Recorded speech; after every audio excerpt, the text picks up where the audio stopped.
Okay, finally என்னோட first book of the year படித்து முடிச்சாச்சு.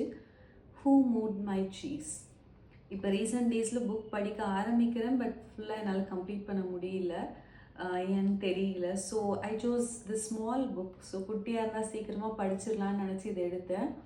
அண்ட் ரொம்ப சிம்பிளாக இருக்குது. ஒரு 1 ஹவரில் உட்காந்தா படித்து முடிச்சிடலாம். And it is a very good book.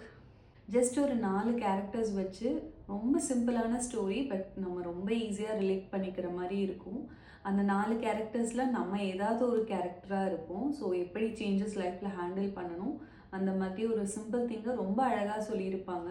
நீங்களும் புதுசாக படிக்க ட்ரை பண்ணிகிட்ருக்கீங்க, இல்லை புக் படிக்கிற பழக்கம் இருக்குது, பட் கொஞ்ச நாள் பிரேக் ஆகிடுச்சு, திருப்பி ரீஸ்டார்ட் பண்ணணும்னு நினைக்கிறீங்கன்னா இந்த புக் நான் கண்டிப்பாக சஜஸ்ட் பண்ணுவேன்.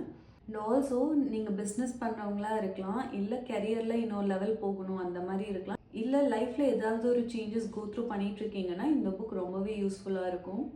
Who moved my cheese by doctor Spencer Johnson.